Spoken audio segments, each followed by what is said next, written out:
Bien, estamos de vuelta siendo las 7:15 de la mañana y antes de la pausa les comentaba que vamos a hablar de corrupción, pero vamos a entenderlo desde el punto de vista científico. Vamos a profundizar en este tema que ya como país nos aboca a empezar a discutirlo en todos nuestros entornos. Está conmigo esta mañana el doctor Rogelio Moreno, quien es psiquiatra y terapeuta, a quien doy la bienvenida y me da mucho gusto saludar a esta hora, doctor. Buenos días, Ricardo. Un gusto para mí estar contigo esta mañana compartiendo este tema que me es de mucho interés. Gracias por la invitación. Entiendo, doctor, es un preocupado por el tema, digo, como todo panameño responsable, cualquier ciudadano responsable de cualquier país del mundo, las acciones que tienden hacia la corrupción son definitivamente pues llamadas de atención para todos. Pero recientemente vemos una evaluación de Estados Unidos, el Departamento de Estado de los Estados Unidos, hablando sobre la corrupción, que es un problema grave tanto en el gobierno como en estamentos de seguridad y también en la empresa privada en nuestro país. Ciertamente es un problema generalizado de la sociedad. Eh, a veces decimos los corruptos, los que están en el gobierno, eh, su quehacer público los hace más evidentes, sus acciones son mucho más nefastas por el impacto que tienen, pero el pensamiento corrupto está en toda la sociedad. Y somos nosotros entonces los que los elegimos, permitimos que estén allí, así que es una complicidad entre sector privado y sector público. Es un asunto de la sociedad, tal cual lo A ver, mencionas. a ver, y nosotros, porque hay veces que nos resistimos a entender que un tema cultural o las situaciones culturales son parte de de una práctica que se va haciendo durante el tiempo, se sostiene en el tiempo, se va convirtiendo en un hábito y luego lo vemos como lo correcto. Por ejemplo, el que no quiere hacer la fila y conoce a alguien en el lugar y bueno, voy a pedir el favor de que me pasen. O sea, todas estas son características corruptas, unas en mayor o menor escala, pero que nos condicionan a en algún momento cometer una más grande. Así mismo es el muy conocido Juega Vivo. Déjame mencionar un ejemplo también, dos ejemplos que cada vez se ponen peor. Cada vez hay más basura en la calle, la gente cada vez tira más basura, por ejemplo, en Interamericana. Y ahora cuando yo manejo en cualquier avenida, en Panamá no tanto, quizás también del interior, uno ve gente, hombres orinando por todos lados. Esto hace un par de años no era común. Entonces, lo que tú dices, posesiones culturales cada vez van siendo más aceptadas, las forman parte de su diario vivir, pero son muy desatinadas, nos desunen tremendamente, no llevan a una convivencia armónica y sincronizada para beneficio de todos. Y van permeando el día a día de nosotros, juegan vivo, hacemos lo que queremos, infringimos las leyes de tránsito y todo esto va alimentando un aparato de poca coordinación social que estalla también en la corrupción. Ahora, doctor Moreno, en ese análisis pues me ha comentado, usted viene haciendo ya hace un tiempo, ¿qué características específicas tiene nuestro país por los cuales nosotros podemos considerar que de alguna manera estamos enfermos de corrupción? Sí, esa es la pregunta más importante. Como sociedad, y no es exclusivo de Panamá, pero eh, vamos a hablar de nosotros, por supuesto, somos increíblemente inmaduros. No tenemos mucha conciencia de nuestras actuaciones, ni individuales, ni colectivas. No tenemos un norte hacia qué vamos, hacia qué aspiramos, qué tipo de sociedad queremos conjuntamente lograr. Eso no está en nuestras mentes. Mira lo que acabo de decir, no tenemos conciencia de qué objetivos queremos conjuntamente lograr. Panamá ha sido históricamente siempre vulnerado primero por la corona española que utilizó la posesión geográfica, los recursos que pasaban a través de Panamá para beneficio de ellos. Posteriormente los americanos también nos utilizaron para su propio beneficio. Eh, y eso, cuando eso ocurre, la sociedad afectada no logra cohesionarse. Nosotros ni siquiera tenemos una carretera nacional que uniera a la República. Así que no había propuestas nacionales, no había una meta nacional. Eran las metas de potencias que nos estaban colonizando. Si ves el mapa de transparencia internacional, es fantástico. Los países más corruptos del mundo, en África, en Asia y en América Latina, todos fueron colonizados por grandes potencias. O sea, todos fueron sociedades vulneradas por los intereses de algunas pocas potencias. Entonces son sociedades menospreciadas y con poca cohesión social, con poca identidad hacia un objetivo común. Eso es lo que nos está pasando también a los panameños. Una posición geográfica muy privilegiada, además, sin mucho desastre natural, sin guerras civiles, somos muy relajados. Así que tras que no tenemos motivos para unirnos, encima también somos vulnerados por otras potencias, estamos muy a la deriva. Ahora, doctor, lo que podemos entender es que esa dependencia histórica es la que de alguna manera ha marcado la característica de una ciudadanía, de una sociedad. Sí, sí, y me gusta la palabra que tú has dicho, dependencia histórica. Ese es tal cual el niño que el papá autoritario, recientemente hemos visto un ejemplo de cartas de papás autoritarios, eh, siempre les dicen qué tienen que hacer y lo están sometiendo y lo están sometiendo. Eso crea grandes perturbaciones en la mente del hijo. Es igual a nivel social. Entonces, en lugar de ser una potencia que oriente y ayuda a otra potencia también surgir, la mantiene subyugada e incapaz de pensar por sí misma. Eso es lo que nos está ocurriendo también. Ahora, ¿son o no todas las personas corrompibles en este aspecto, doctor? Y lo pregunto porque en algún momento estuve presente en el desarrollo de un seminario que tenía que ver con este tema de la cadena de suministro, específicamente para personas que manejan el tema aduanero y demás.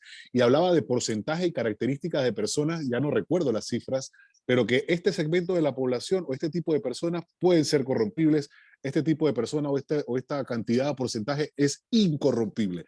¿Esto cómo lo podemos evaluar? Sí, bueno, esta evolución psicológica depende del entorno social en el que estamos. Algunas personas, por problemas de crianza muy severos, y no son algunas, pero son muchas personas, por problemas de crianza, de trauma, negligencia o abuso, se convierten en personas con trastorno de personalidad narcisista o antisocial. Estas personas son las que están en posición de abusar del sistema público para beneficio propio y tienen trastornos de personalidad. Lo vemos en personas como Putin hoy en día, que estamos todo el mundo analizando su personalidad. Pasó con Hitler, los dejamos correr mucho tiempo, pero tienen claros trastornos de personalidad. El tema es que cuando estas personas se juntan, hacen muchísima presión en el sistema, crean demasiada inseguridad en la sociedad y otros no les queda más remedio que por inseguridad sumarse un poco a la propuesta para sobrevivirla. Así que son como corruptos secundarios, por decirlo de esa forma. Así que sí, muchos son vulnerables, más que todo en países como los nuestros, en donde hay problemas socioeconómicos y educativos muy, muy severos.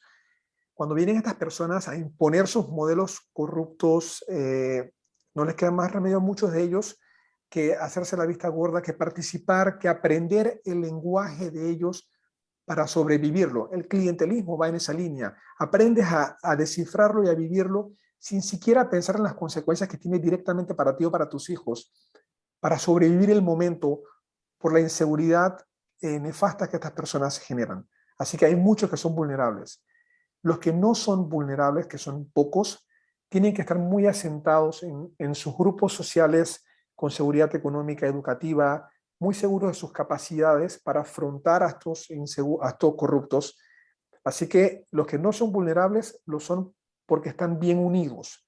De ahí la propuesta mía que entre más nos unamos, los que no somos corruptos, más fuerza agarramos, más sumamos, y entre más sumamos, más podemos neutralizar el actuar de los corruptos.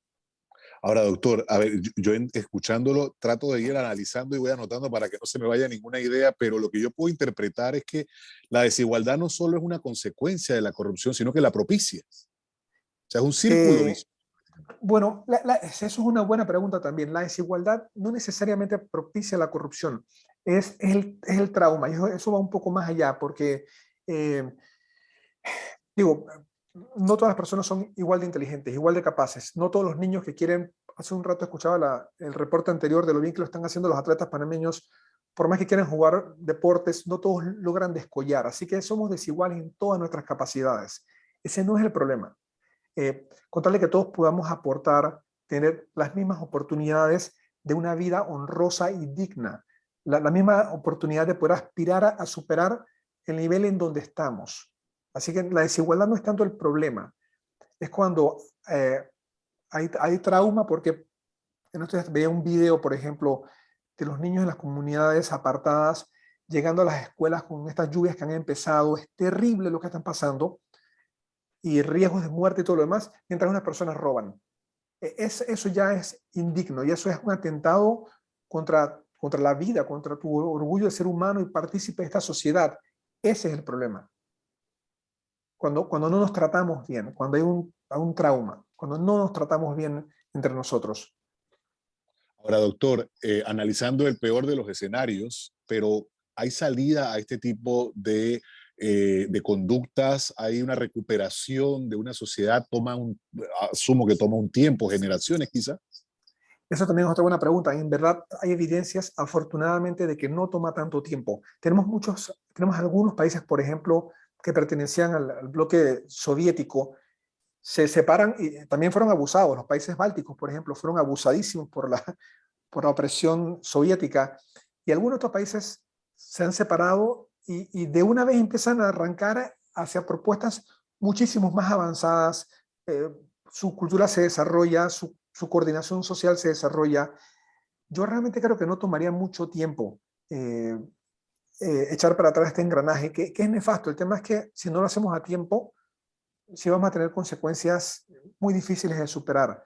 Pero si, por ejemplo, en las siguientes elecciones escogemos muchísimo mejor y vemos un cambio cultural en las personas que nos gobiernan, creo que podemos fácilmente imitar mejores conductas si los que nos gobiernan también las tienen. Así que creo que es un asunto que podemos remediar todavía rápidamente.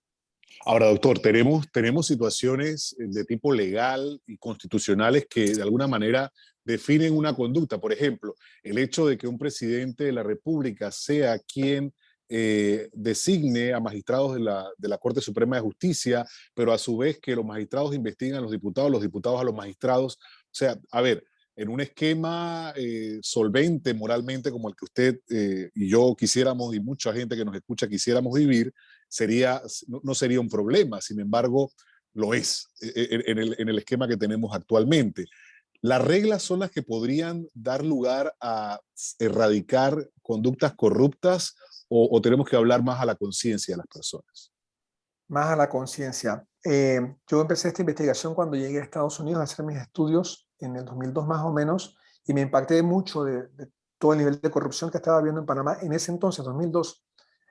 Desde ese momento hasta ahora llevo todo este tiempo, ya casi 20 años estudiando el tema, las cosas se han puesto simplemente peor. Ahora mira lo que nos dicen los americanos. Por ende, tratar de hacer todo tipo de reglas y cambios en la Constitución no es lo que ayuda. Cuando tenemos a personas corruptas, que son otra vez antisociales o narcisistas, cualquier regla que tú intentes poner, ellos van a hacer lo imposible por tratar de darles la vuelta. Lo vemos a diario en la situación nacional, cómo tratan de usar las leyes para atrás y para adelante para imponer todo tipo de recursos. Es interminable la lista de maniobras que ellos van a querer hacer. Por ende, es un tema mucho más psicológico, es un tema mucho más de conciencia, en donde quisiera poder transmitirle a la población que se den cuenta a tiempo cuando tienen a personalidades así que corren para puestos públicos, para ni siquiera elegirlos.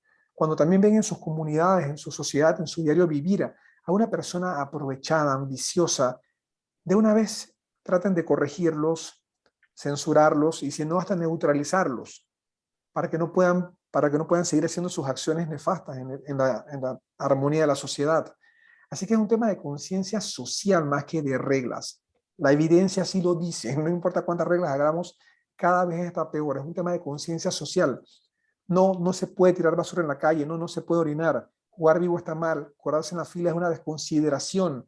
Infringir las leyes de tránsito pone en riesgo la vida de otros. Nos falta tanto por entender que es una vida coordinada social, pero eso es un tema psicológico, no es de reglas. Las reglas es como el consenso escrito de la buena voluntad de todos. Es una referencia escrita, pero lo primero es que tenemos que tener conciencia de querer vivir una vida coordinada y de respeto mutuo. Esa disposición es lo primero que tenemos que empezar a promover.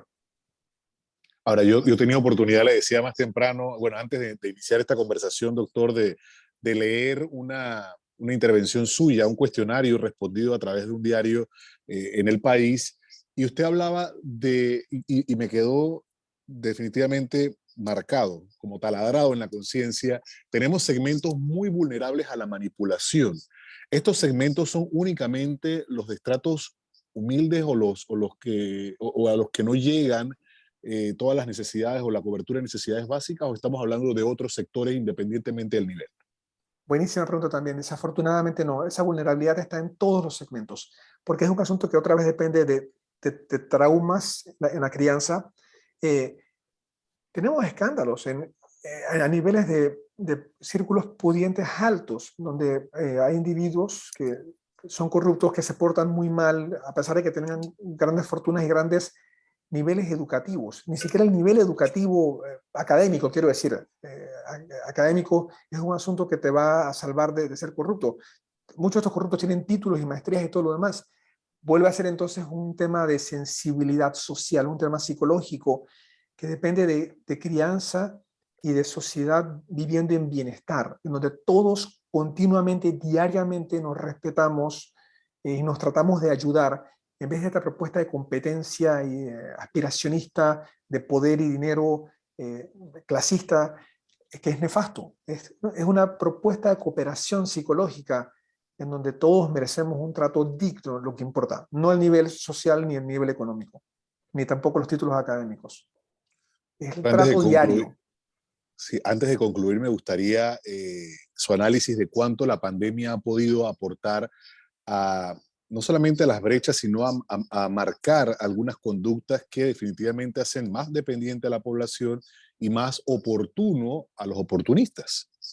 Sí, la pandemia tuvo, para decirlo de cierta forma un poco irónica, esta ventaja de que nos expuso a estos individuos corruptos de forma flagrante, porque contra un contexto de urgencia mundial, ya vimos que estas personas, a pesar de la urgencia mundial, a pesar de las reglas de la Constitución, igual querían ver y están todavía viendo cómo se aprovechan de la situación. Así que la pandemia lo que nos trajo fue un fondo contra el cual evidenciarlos más a ellos.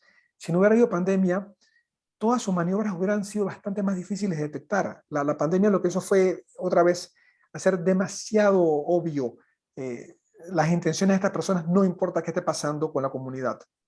Así que la pandemia en ese sentido quizás nos ayudó un poquito más a estar más claros de que los corruptos son personas con problemas de un profundo egoísmo que solamente buscan sus intereses personales.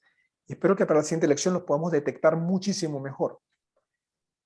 Doctor, antes de finalizar, me gustaría compartir un mensaje alentador. No queremos ser únicamente portadores de análisis negativos, pero si no lo recrudecemos, definitivamente creo que no llega el mensaje tan claro a la población. Compartir en ese análisis que usted ha hecho un mensaje de confianza a la población en tomar mejores decisiones.